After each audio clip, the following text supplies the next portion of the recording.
Alright, so I do hope that I don't talk as long as I did for the last review, being that it was the weakest film in this franchise, and I think I talked about it the most, which is always funny when it works out that way.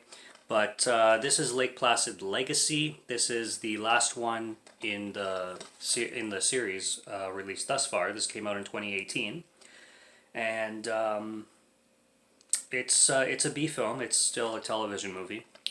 This one does not have Reba in it, so since the third one, this is the only one since that doesn't have Reba in it. She was awesome. So was Robert Englund, even though he was a totally wasted character and nonsensical character in Lake Placid versus Anaconda. But this one does okay. It's got a lot of cons and it's got a lot of negative going for it, but it also ups a lot of things. It ups the like the nastiness of the gore in parts. There's parts where like you see like people's organs on the grass and the dirt and stuff like that. So they do have some practical effects that actually and practical effects of like bodies. Like there's this one guy ripped in half at one point that looks pretty good and is a step up from that. The way the film is shot, the way the film looks, the way the atmosphere of the film or the like location, because they're all on this island, it feels less of a TV movie than I would say 2 to 5 do, or 2 to 4 in Lake Placid versus Anaconda. Those really felt sci-fi esque and something that you would see, you know, on friggin' whatever. They seem the most like direct-to-video kind of thing, which this is as well, but has a little bit more quality to it in some of the things. The acting is not the greatest. The characters are okay. They're not really given much. The story is very basic, and I don't even know, other than basic, what to call it. It's just, you know, I don't know. I'll get into it, so I might as well not jump ahead too far. But you get these environmentalists, this group of kids that they expose companies that you know, pollute the environment. They're those people kind of thing. They're the hipsters of the world that want you know to end suffering and pollution and animal cruelty and yada yada yada. So at the beginning of the film, they're exposing this huge company at this tower called Weneco, and they break in with this flag and they like run to the roof and put it over. They want like a bunch of news, you know, exposure, kind of calling out the company, and they succeed. And they, you know, the next day they're celebrating and whatnot, and they get this. Well, one of the characters named Billy, he's on the laptop, and then they get this call from this guy named Dane. His name is Dane, right? Yes, Dane. This guy Dane is sending them like a video blog of him on what he says is an island, this location that has been kind of quarantined and left abandoned for the last 25 years. Apparently it's packed with radiation. You know, a bunch of chemical spills have occurred and nobody's been around the area for 25 years. And this guy's like, he's a challenger, and he had a falling out with another character in this film, one of the kids that's into these environmental protests and stuff like that, named Sam.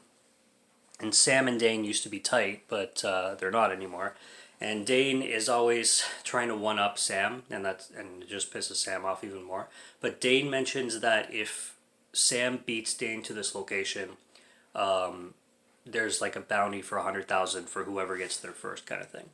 And the group as a whole decide that they want to go for this because, hey, you know, why wouldn't you take an opportunity for $100,000?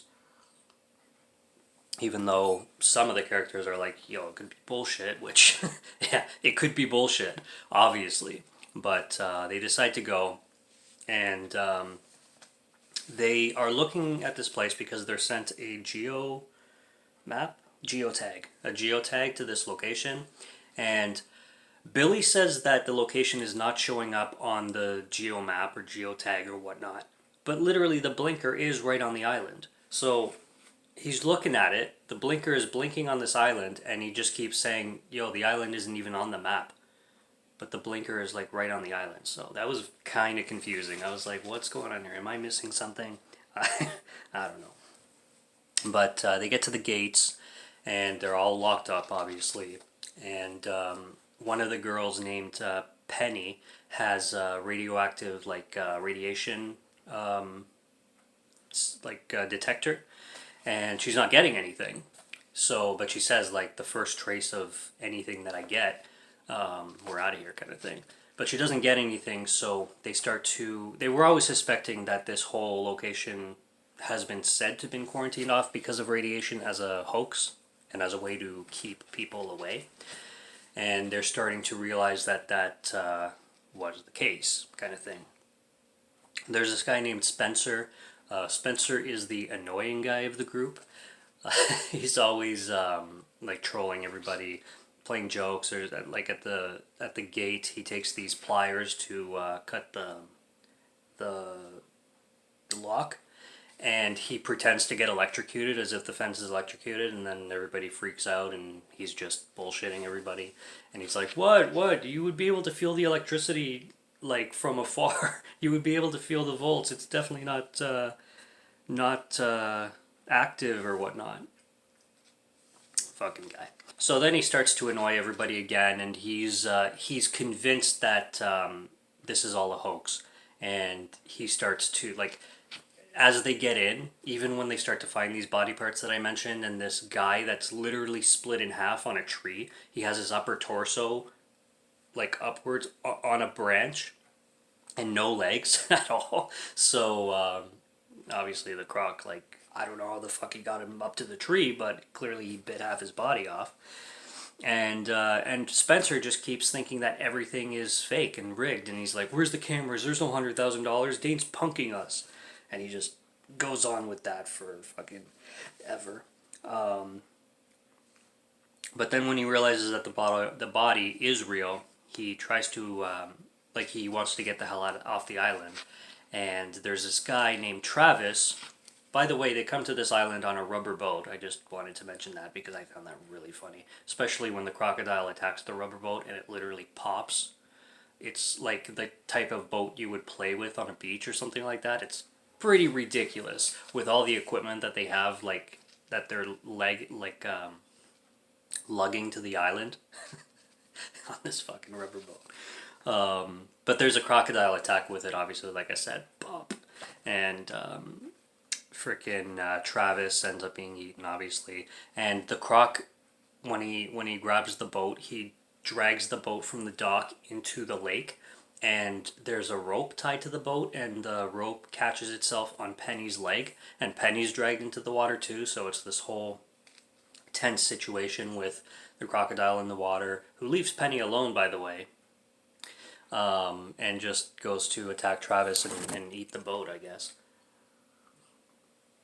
But Penny is saved, and Penny is one hell of a gun-friendly woman. Let's just say that. She draws a gun on Spencer immediately, and she's like, 4 years in Iraq, you don't think you want to see how crazy I can go? And threatens him, and starts blaming him for Travis's death. And then there's another scene a little bit later on where she has a really injured leg, and she basically can't move anywhere, and the character Billy is trying to help her and trying to carry her and stuff like that. What does Penny do? She just whips out her gun and points it at Billy and tells Billy to fucking walk and go on without her because she can't walk anywhere and she doesn't want to slow him down. So she literally threatens to kill him if he doesn't go ahead. I'm like, holy shit, you are loving that gun. You just are going to point that at everybody. But this is another thing too about this film. I liked some of the cinematography, and it's weird using the word cinematography on a B film like this, I know, but there are scenes that involve like nighttime and tunnels and flares that are really lit in an aesthetic way that I really liked, with the reds and stuff like that. And one of them is at night when she takes out a flare and she's ready to just go at the croc because she's going to the death. She's gonna fight this fucking croc or die trying. And the way the lighting is on scenes like that, I really like. Later on in the film, you get another scene that involves like uh, where they're like swimming through water and stuff like that. And there's a lot of like electrical wires everywhere. How no accidents happen during this scene and how nobody gets electrocuted to death, I don't know, because there's sparks flying everywhere and there's wires hanging from everywhere. And it's really aesthetically shot and lit again. But these people, first of all, are swimming so long underwater with electrical currents all above the water and shit like that until they get to the other side, no unscathed. And Sam grabs one of the wires when everybody is safe and puts it in the water to fucking electrocute the the crocodile or whatnot. In the mid of the film, they go into this facility, this abandoned facility. It's clearly abandoned, and it's been abandoned for 25 years. And then you start to get a lot more of the plot and what the movie is about. So Dane was basically bribed by this guy named Henderson to come into this facility because Henderson used to work for this company named Farmetta, and Farmetta was like this really sketchy, totally against environmental company that used to experiment on animals, like growing human parts in pigs, and they used some DNA on some like Arctic fish or something like that on corn, so it would be resistant to frost.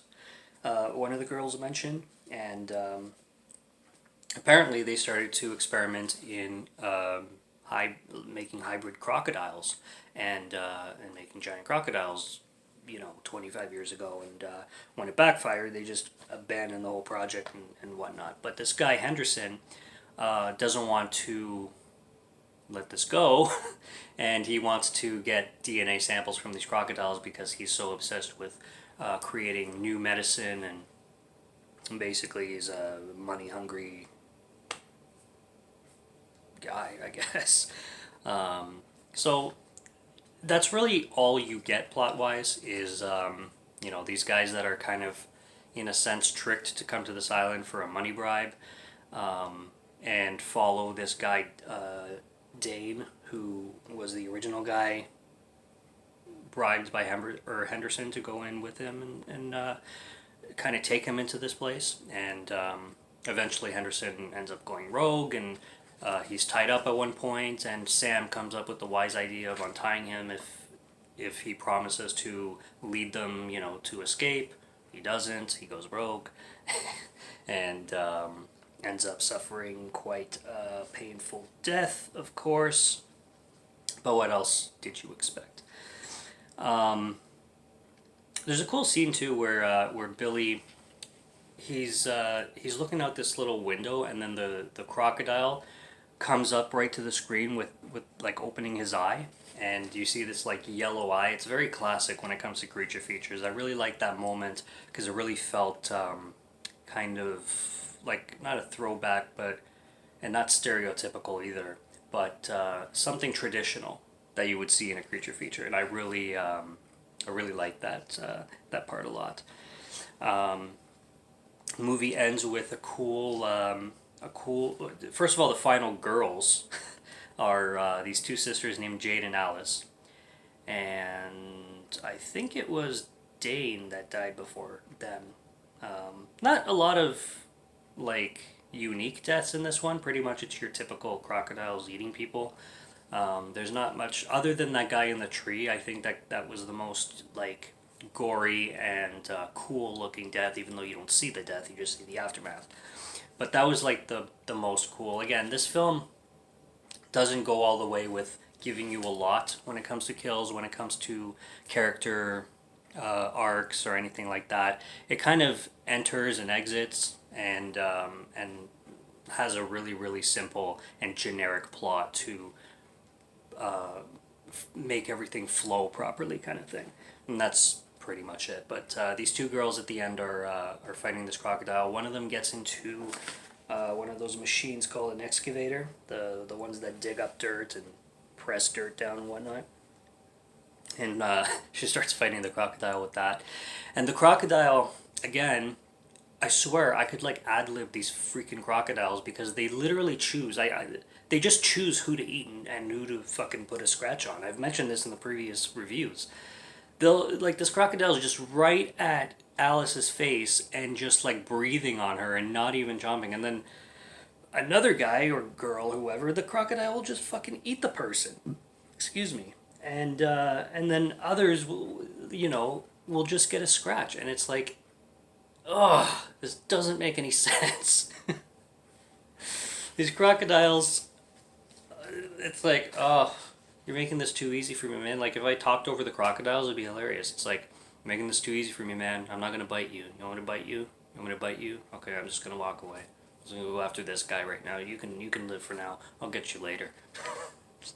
Man, this would be a good film that, well, all of them would be good films to ad lib. For fuck's sakes. It's sad when Sam, there's like a gas leak and whatnot, so he has this like gas mask all around his head, and eventually he gets to a clearing, and the crocodile's coming after him, and he's like, what does he say? I'll see you in hell or something like that.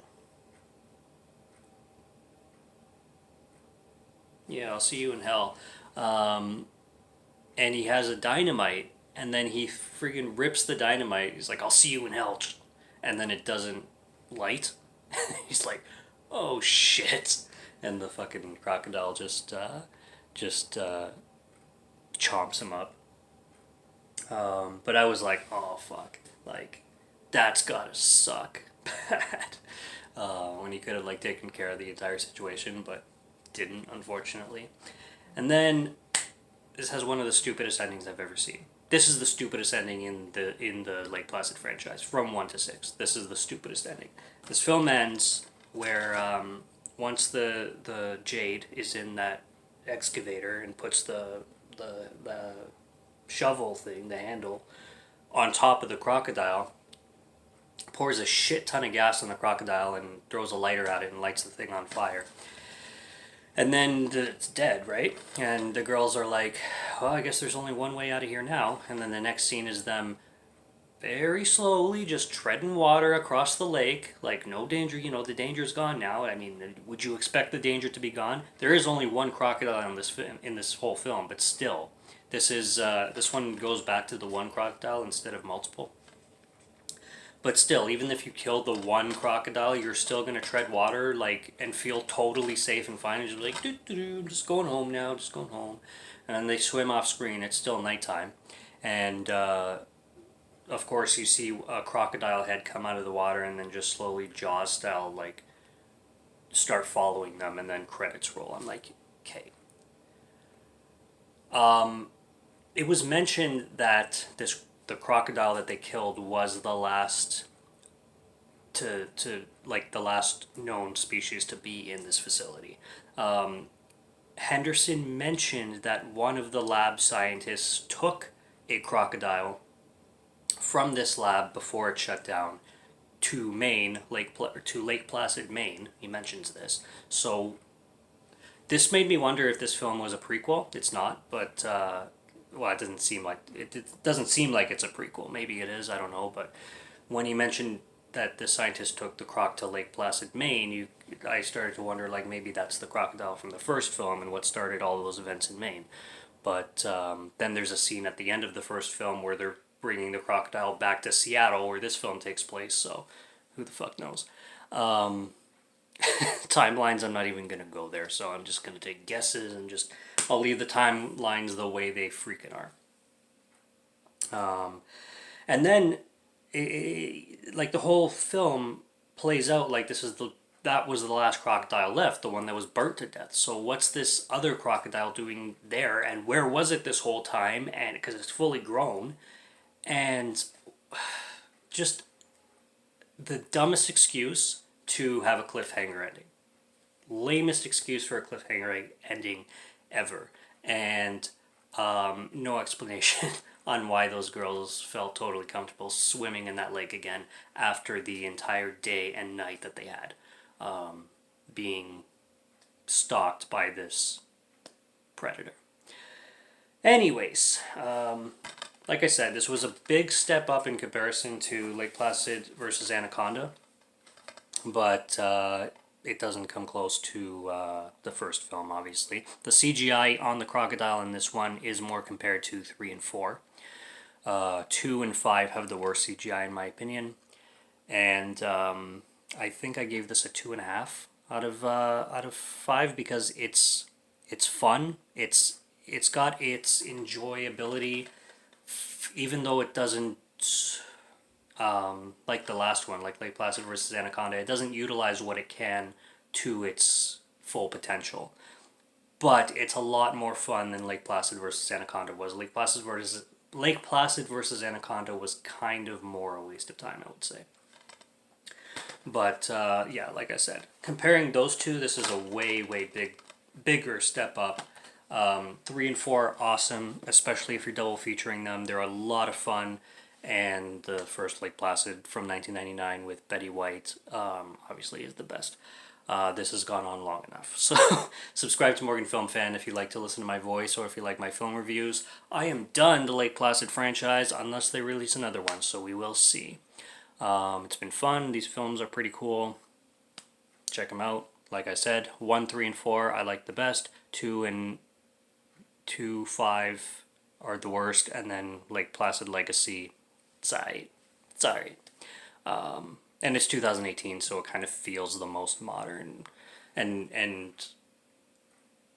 seems like they put a lot more effort into it outside of the plot. The plot, they put no effort into it, but the CGI and the special effects and the quality of it, they took a few steps up from Lake Placid versus Anaconda. But anyways, that's all I got. So until next time, lots of reviews on the channel. Stay tuned for more, and have a great night. Till next review, take care and cheers.